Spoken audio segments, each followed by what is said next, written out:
എല്ലാവർക്കും നമസ്കാരം. ഞാൻ വൺ പ്ലസ് നമ്മുടെ പുതിയ ഫോണായ OnePlus mister OnePlus. Yes, പറയൂ. വൺ പ്ലസ് 13 ഇറങ്ങാൻ പോവുകയാണ് അല്ലേ?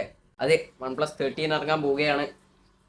എന്നാൽ ലോഞ്ച് ടൈം ജാനുവരി 7 ആകുമ്പോൾ ഇന്ത്യയിൽ ഇറങ്ങും.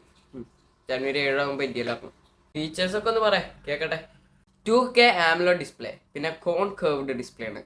നാല് സൈഡിലും നാല് സൈഡിലും ഡിസ്പ്ലേക്ക് ഒരു ചെറിയൊരു കർവ് ഉണ്ടാവും. Okay. Oh, two K display അല്ലേ? AMOLED ഡിസ്പ്ലേ, കോൺ കർവ്ഡ്. Okay okay okay.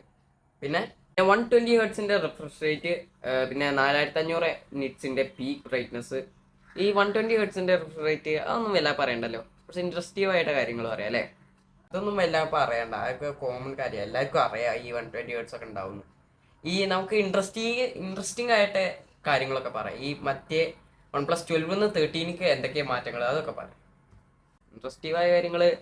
ആ, നമ്മൾ ഒപ്റ്റിക്കൽ ഫിംഗർ പ്രിന്റ് സ്കാനർ മാറ്റിയിട്ട് അൾട്രാസോണിക് ആക്കിയിട്ടുണ്ട്.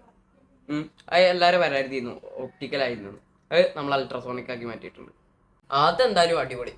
ഒപ്റ്റിക്കൽ മാറ്റിയിട്ട് അൾട്രാസോണിക് ആക്കിയല്ലോ, അത് സെറ്റായി. പിന്നെ OnePlus 12 IP65 ആയിരുന്നില്ലേ?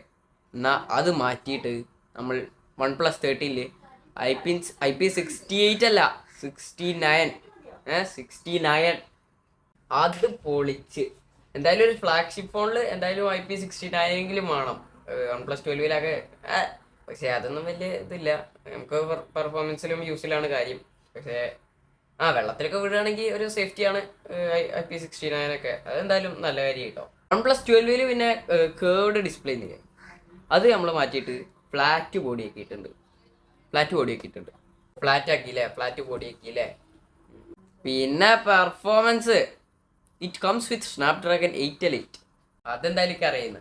സ്നാപ്ഡ്രാഗൺ 8 Elite എന്ന് പറഞ്ഞ ചിപ്സെറ്റ് ഇറങ്ങിയപ്പോൾ തന്നെ എനിക്ക് അറിയുന്നു. OnePlus 13 പിന്നെ IQലും എല്ലാം ഒരുവിധം ഫ്ലാഗ്ഷിപ്പ് ഫോണിലെല്ലാത്തിലും സ്നാപ്ഡ്രാഗൺ 8 Elite ആവുമെന്ന് എനിക്ക് ആദ്യമേ അറിയുന്നു. ഇറങ്ങിയപ്പോൾ തന്നെ എനിക്ക് അറിയുന്നു. ഓ, എന്നാൽ നമുക്ക് ക്യാമറേനെ പറ്റി സംസാരിക്കാം. സോണീൻ്റെ LYT808 എന്ന് പറഞ്ഞ പ്രൈമറി ക്യാമറയാണ് ഇതിൽ വരുന്നത്, 50 MP. പിന്നെ 50 MP അൾട്രാവൈഡും 50 MP പെരിസ്കോപ്പ് ക്യാമറയും. ഇതിൽ മൂന്നിലും 4K ഷൂട്ട് ചെയ്യാം. പോരെ? പ്രൈസ് എത്ര? ഇന്ത്യത്തെ പ്രൈസ് എത്ര? പ്രൈസ് കേട്ടോളി. ഇന്ത്യയിൽ 53,000 to 63,000 വരെയാണ് ഇതിൻ്റെ പ്രൈസ് വരുന്നത്. സന്തോഷമായില്ലേ? അപ്പോൾ ഓക്കെ, ബൈ ബൈ.